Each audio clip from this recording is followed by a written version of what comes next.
de regreso aquí en Los Pasos de la Semana. Muchas gracias a todas las personas que estuvieron aquí esperando. Muchas gracias sobre todo a Eliana, que es increíblemente puntual y que llegó con mucha anticipación aquí al estudio de redacción. Estábamos aquí, yo tenía mucho pendiente de que te tuviéramos aquí, nosotros hablando como menulicos. Muchísimas gracias por estar aquí, Eliana. Muchas gracias Muy a bienvenida. ustedes. Me gusta verlos en vivo. Está bueno, tiene su jeito, sí, su que ver. Ahora Está bueno ver a los platícame, compañeros Al trabajar. gato, el gallinazo. No, porque se me van a salir los regalos. Sí, ¿Para no, qué no. quiere? Luego vayamos a ir a comer aquí, saliendo aquí los viernes afuera de la redacción. Hay unos tacos de michote en la Plaza Giordano Bruno, en la colonia Juárez. Deliciosos, ¿no? Buenérrimos. Vayamos a ir por unos taquitos, me vayan a Sí. querer matar ahí, ¿no? Pero ¿Para bueno. qué quieres? ¿No? Ahora sí, vámonos a lo que nos truje. A lo que nos truje, porque Eliana Gillette está aquí y ella, junto con su colectivo, que es esta cooperativa de periodismo y el proyecto Chingada Madre, ¿no? Han estado documentando los desalojos, han estado haciendo una serie de reportajes audiovisuales, también escritos, algunos los hemos republicado en pie de página, sobre la Fiscalía del Despojo, Eliana, ¿no? O sea, es todo un entramado que contempla y que hablas justamente, junto con el equipo que te acompaña, de los desalojos en la Ciudad de México y cómo opera esto política y económicamente, ¿no? Sí, la novedad que encontramos reporteando estos casos que comenzamos hace varios años ya, también Arturo andaba por ahí en la vuelta desde el inicio y nos encontrábamos siempre en esos momentos tensos, desmañanados, con mucho dolor y confusión de lo que implicaba un desalojo, ¿no?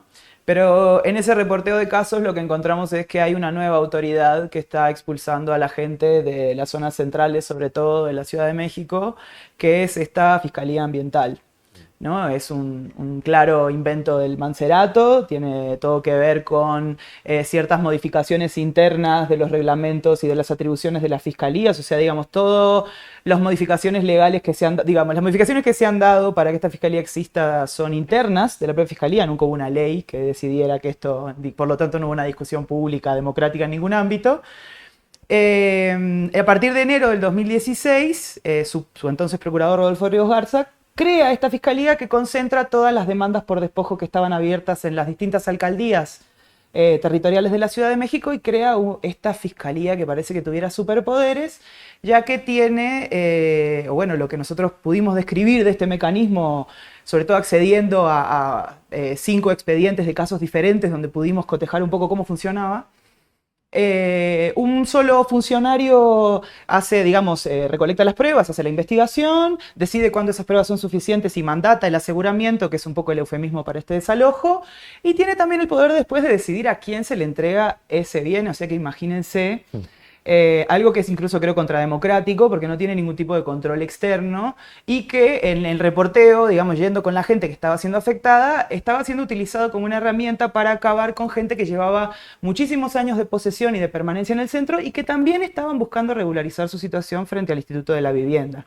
Lo peor de este panorama es que a esta gente se le acusa de un delito que no cometió, que es el despojo. De ahí que bautizamos esta fiscalía como la Fiscalía del Despojo, porque los casos que nosotros hemos reporteado, y creo que es una cosa general, se toma por cierta una denuncia que a veces es hasta anónima, como el caso de Isabel la Católica, que es asegurado por una denuncia por tener cascajo en la vía pública y por eso es desalojado en el año 2018. Creo que es el primero de los casos del gobierno de López Obrador porque fue como el 4 de diciembre, enseguidita del año 2018, pero lo que nosotros pudimos comprobar es que estos delitos de los que se acusa a la gente, que es básicamente haber invadido ese espacio, que además tiene que tener un tiempo y un lugar, una fecha, eso generalmente no existe. No está, no. Ese es el caso más claro y con esto cierro para poder seguir platicando. El caso de los vecinos de la Merced, en General Anaya 27, que llevan 6 meses acampando en la calle, tienen cortada la calle General Anaya, muy cerca donde está el campamento de los migrantes de la Soledad.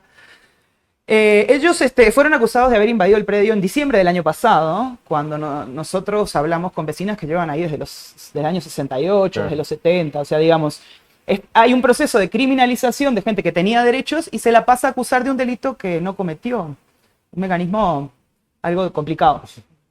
¿Cómo fue que empezaron a decir, va por aquí? No, el desarrollo de los despojos y en la Ciudad de México, ¿no? Y sabiendo que tú los has cubierto desde hace bastante tiempo, ¿no? Y que has estado al pie del cañón en muchos domicilios donde de repente llegan y le sacan las cosas y llegas y ves a la gente. ¿Cuándo empezaste a ver que había como este caminito, ¿no? Y cómo lo empezaste a distinguir de otros mecanismos de despojo? Porque no es el único que sigue existiendo y que sigue operando en la Ciudad de México, pero sí es uno muy especial, ¿no? Y que, como dices, tiene un punto de partida en el tiempo como bastante claro. ¿Y hasta dónde crees que pueda llegar? O sea, ¿qué tan... Ajá, ¿hasta dónde llega la red? ¿Quién está detrás de esto? Es una ¿Quién pregunta sabe, no? Bueno, importante. eso, ajá. Creo que la persistencia en el tema y el continuar investigando y atendiendo en algún momento nos va a llevar a poder hacer esa gran revelación, como si fuera un regalo. ¡Ay, mira! ¿Quién estaba aquí? Pero básicamente fue porque, como les decía, digamos, cambia la perspectiva en que la autoridad toma a los que antes eran vecinos con derechos, ahora son imputados de un delito penal que no existe, como les decía, que digamos que no se cometió. La fiscalía llega con la orden de aseguramiento, que básicamente es poner un sello, porque considera que ese es digamos, el bien que está en juego, digamos, es hasta una prueba de ese delito, pero todas las pertenencias de la gente quedan dentro.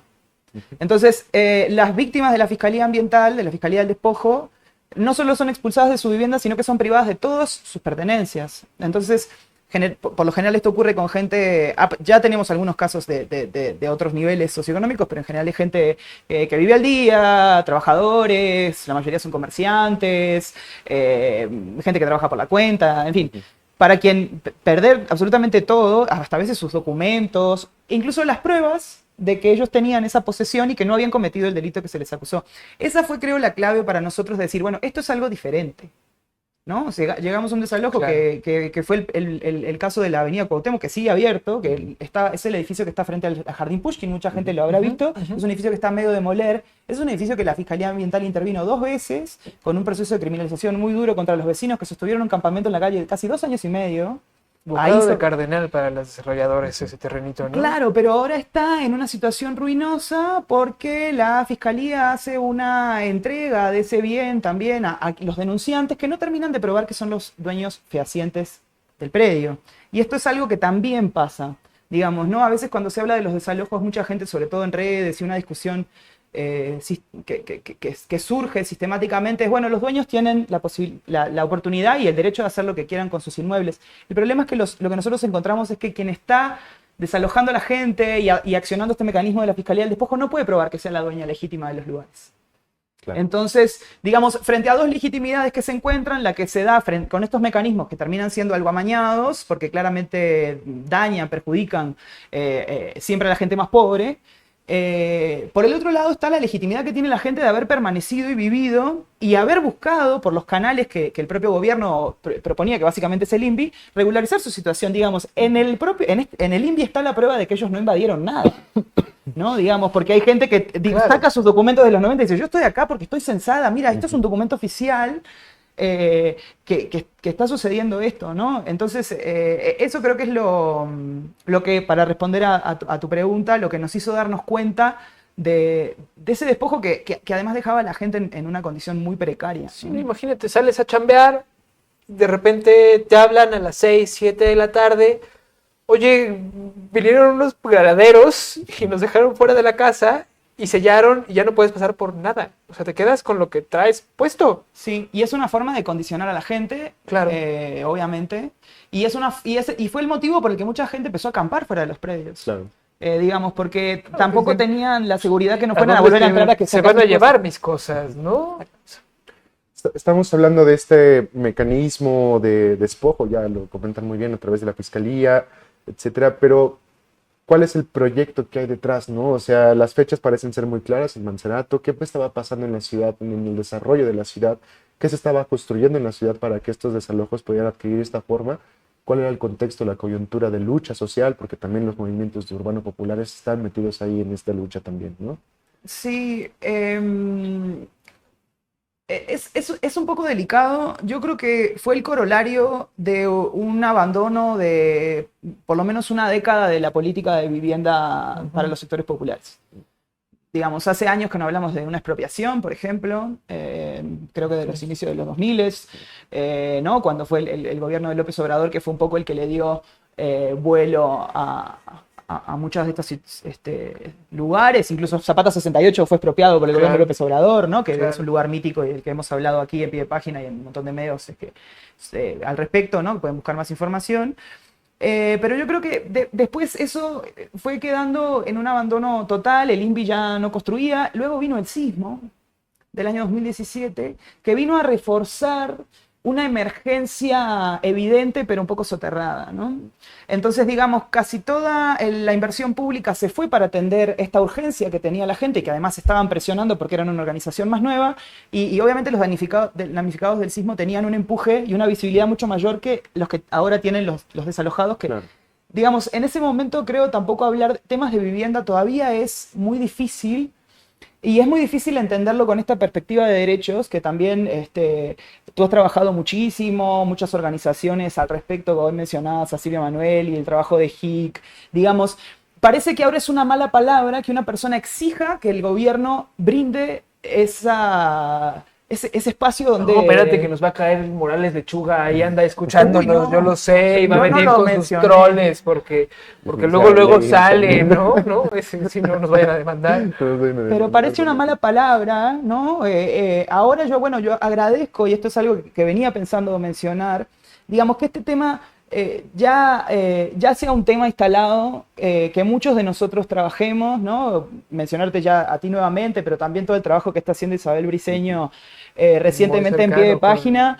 Y me parece fundamental cómo nos vamos compartiendo y que de alguna manera impulsando, ¿no? Yo leía el trabajo que ha hecho Isabel, que consiguió este relato tan importante, ¿no? De esta vecina que era una mujer que ya había sido desalojada de un predio de Roma, donde estaban los otomís, en este predio mítico aquí a 2 cuadritas, aquí a 2 cuadritas.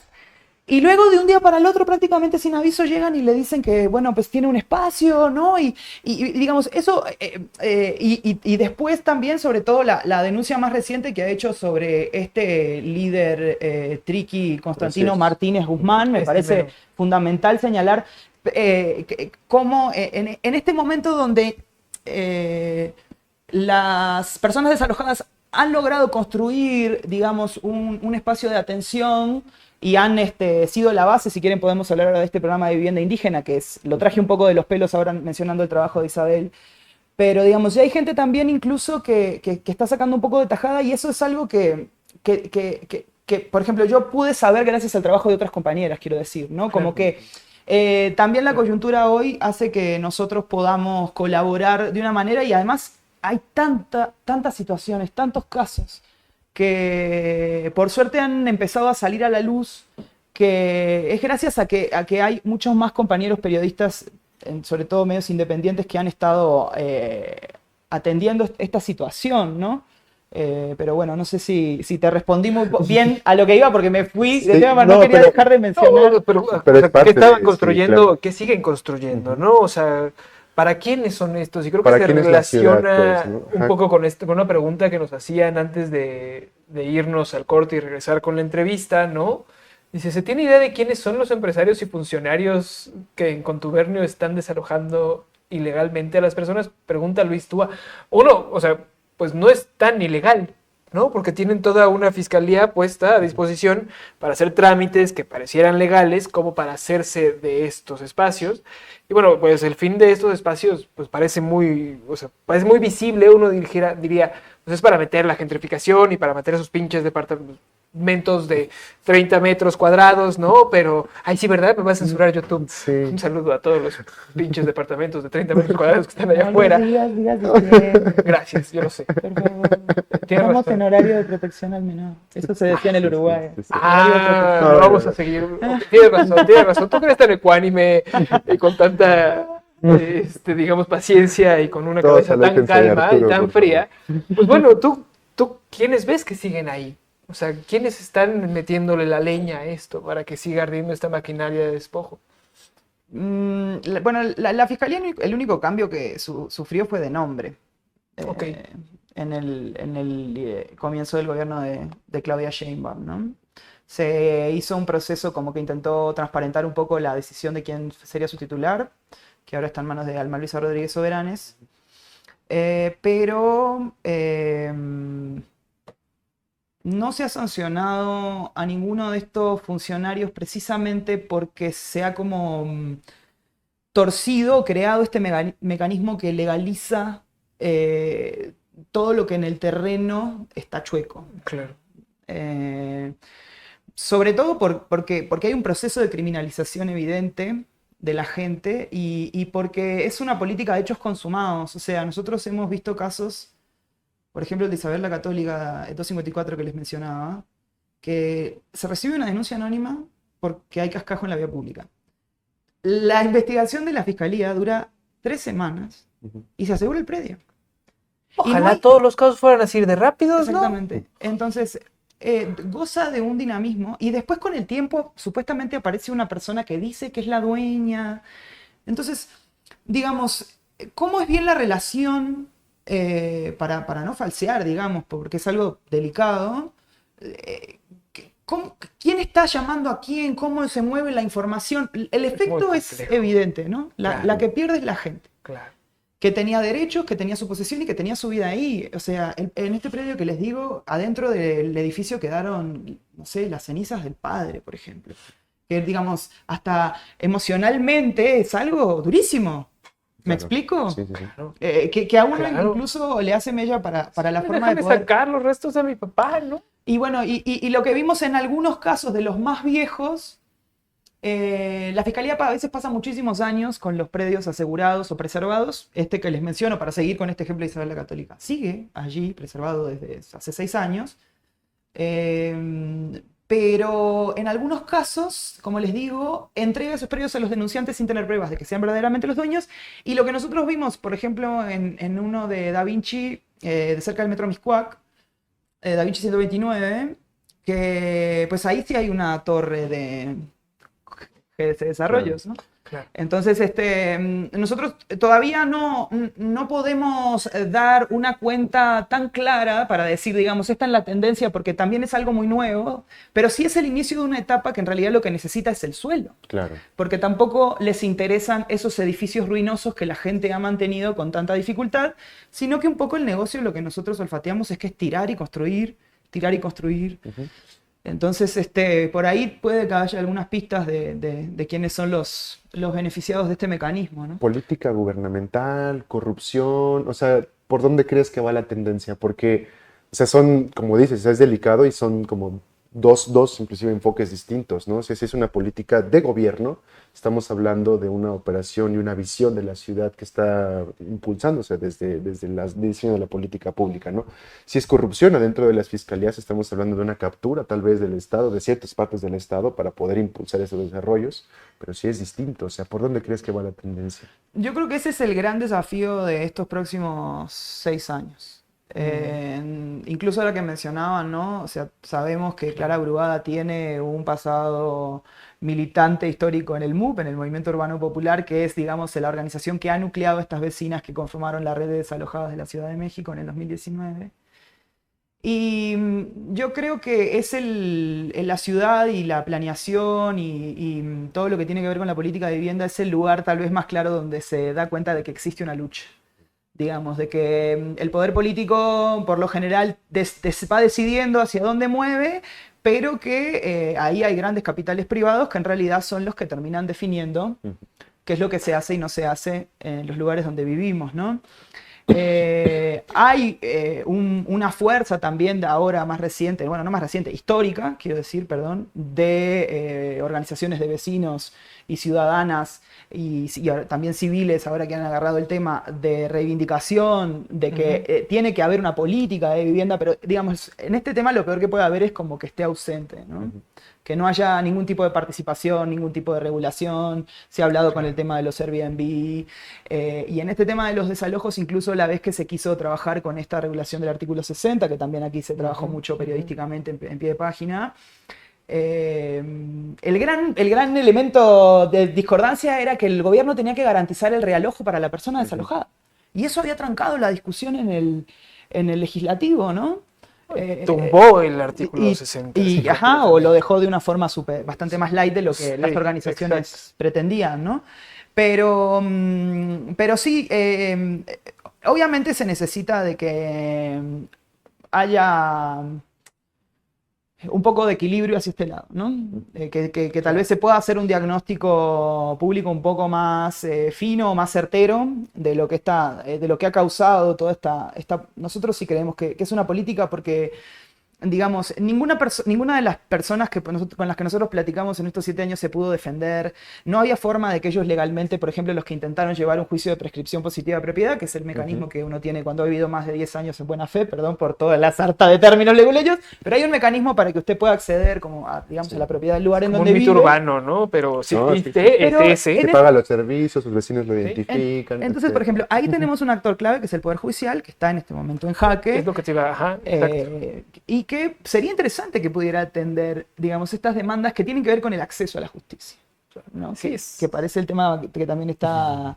Hay que nadie termina de decir que hay que ponerlo en la mesa en el debate actual, ¿no? Un poco en boga, ¿no? Y agarrando esto que mencionas, porque el Alejandro preguntaba, ¿no? O sea, ¿se puede tomar como una política de Estado? Pues quién sabe, ¿no? A mí me tocó cubrir hace poco un caso en el que a una vecina de Santa María la Ribera llega una organización parecida a la del MULT, ¿no? Y le dice, yo te voy a ayudar a sacar todas tus cosas, te vamos a escribir el INPI, necesito que me consigas esto y esto y esto y esto. La vecina consiguió todo, pagó 30 años de predial, me dice, me acabo de gastar todos mis ahorros. Y después de tener así los documentos en la mano y de llevarlos a mi casa, entré a mi casa, tocaron la puerta, salí, me golpearon, me amordazaron y se llevaron todo. Y la despojaron igual, ¿no? Allá le dejaron a sus perritos allá adentro. Y entonces creo que son estas líneas muy difíciles de rastrear en cuanto a saber si hay algún vínculo directo, ¿no? Porque digamos que la política pública vendría de, digamos, en lo que consideramos el poder ejecutivo, ¿no? Y del otro lado tenemos este poder judicial que está haciendo lo que quiere, ¿no? Y entonces creo que es importante remarcar que esta Fiscalía del Despojo es parte del poder judicial que hoy se busca reformar de alguna u otra manera, pero no sabemos si eso vaya a detener este tipo de artimañas, ¿no? Bueno, sí, exactamente. Bueno, pero digamos, nosotros, digamos, hasta marzo del año pasado que publicamos el primer reportaje grande, el que salió con esto de la Fiscalía del Despojo, teníamos una base de 100 casos, donde unos 70 los resolvía todavía la justicia civil y otros 30 la Fiscalía. O sea, digamos, todavía la justicia civil sigue teniendo un peso grande en el procesamiento de los desalojos. La Fiscalía es algo emergente, pero cada vez más presente, y era un poco lo nuevo, y nosotros, siguiendo esta regla periodística básica de lo nuevo va primero, malformaciones de la profesión. Lo nuevo va adelante, todo lo demás es relleno, diría los maestros del periodismo por ahí. Pero sí, digamos, hay una parte importante que le compete al Poder Judicial, hay una parte importante que está en esta, bueno, por lo menos instalar el debate sobre el papel de esta fiscalía ambiental, la Fiscalía del Despojo, y después está la política de vivienda, que ahí está el tema por ejemplo, del programa de vivienda indígena que mencionaba los reportajes de Isabel, y lo que nosotros ahora recientemente publicamos en el último capítulo de la serie. Porque bueno, en un momento teníamos tanta información y también nos volcamos aquí a YouTube con el canal de la Cooperativa de Periodismo, que decidimos empezar a sacar capítulos un poco caso a caso, ¿no? También para poder un poco replicar la forma en que nosotros construimos esa investigación, porque básicamente fue caso a caso, un poco periodismo a lo bruto, le digo. Íbamos a uno, íbamos a otro, íbamos a otro, y de repente, claro, esto es así, ¿no? No, es que así es, ¿no? O sea, no hay otro. Picando piedra, ¿no? Hay quienes tienen otros métodos según ellos, pero pues uno tiene que estar en la calle y estar ahí con la gente, ¿no? Perdóname. Pero en el último capítulo de esta serie, que hicimos ahora una segunda temporada, sacamos otros 5 capítulos, que también fue un esfuerzo muy grande de varios compañeros, Axel Hernández, Madeleine Wattenberger, Paula Macedo, Matías Oviedo, Álvaro Núñez, que también ellos hicieron la música, esa cumbia que tanto nos gusta, que le pusimos Zapata 68 en honor a este lugar. Pero bueno, en este capítulo, el último capítulo de la serie, entramos un poco en esta discusión que me parece que es la que también tendría que pautar este sexenio, que es este programa de vivienda indígena, y lo que nosotros contamos un poco es, digamos, ¿de dónde viene? ¿Quién diseñó esto, ¿no? Entonces, en realidad le preguntamos a las compañeras de la red y porque recordábamos un poco que ellas medio así soterradamente desde el 2019 venían esto como que visitaban predios y hacían sus mapeos y estaban haciendo este trabajo. Ellas crearon tanto las compañeras de redes alojados como sobre todo la comunidad Mazahua en torno a y algunas compañeras otomís también, doña José, Albina Telles, digamos, ellas trabajaron y por medio de quien entonces ocupaba el cargo de planeación, Pablo Benyuren, fue quien se acerca al movimiento urbano popular y dice, bueno, ¿ustedes qué necesitan? Los compañeros brindan este proyecto y ese proyecto incluso les da el mecanismo por el que conseguir 40 inmuebles en la zona central que eran antiguas vecindades que fueron demolidas y que habían quedado en un limbo como en unos permisos temporales revocables que sobre todo eran estacionamientos. Entonces, es del trabajo del movimiento popular donde se nutre esta política de vivienda, que bueno, recientemente también aquí Isabel publicó ese trabajo un poco sobre este lugar con el caso de Rufina, ¿no? Que recibe su vivienda, pero ellas participan activamente en la construcción, en el diseño de estos lugares, que ahora, bueno, está siendo gestionado por el gobierno, que le puso más dinero al INVI para que construyera estos lugares, pero que tampoco está atendiendo del todo esta situación, como vemos en los casos de corrupción, que de nuevo que aquí se han denunciado, que hay personas que están vendiéndole a la gente espacios por los que no hay que pagar nada, claro, ¿no? También dejar eso en claro, si hay alguien que nos está viendo, ese programa en este momento no le está cobrando prácticamente nada, creo que hay una tasa baja, pero no son 100.000 pesos como oímos se está diciendo, ¿no? Entonces, hay un tema también en no solo evitar la expulsión, sino tratar de poder mantener a alguna gente creando espacios donde vivir dignos, ¿no? Pero bueno, lo que vimos hasta ahora es que está haciendo todo de una manera un poco express, ¿no? Que un poco el centro del gobierno, del final del gobierno de Martí Batres ha sido eliminar los campamentos de la calle, digamos, el caso de aquí cerca es una de las muestras, y hubo una entrega también por Atlampa, de otro campamento que estaba allí. Entonces, sí se ve un poco la aceleración del final del sexenio, pero también hay que ver qué pasa con esa gente que no estaba acostumbrada a vivir junta, claro, que viene de situaciones muy, muy duras y que tampoco tiene un palacio, o sea, digamos, son casas, digamos, con 2 habitaciones y que luego el resto de la vida tiene que suceder en el espacio común, y ahí empieza otra tarea, ¿no? Claro. Que también va a ser un desafío para los años que vienen, pero bueno, vamos a darle seguimiento. Por favor. Pues, Eliana, Gillette, ya tenemos que cerrar como esta parte de la entrevista. No sin antes preguntarte dónde se puede consultar el trabajo de la cooperativa, los episodios de la Fiscalía del Despojo. Entiendo que están haciendo presentaciones periódicas de los nuevos episodios. Sí, muchas gracias. Algo que siempre hemos querido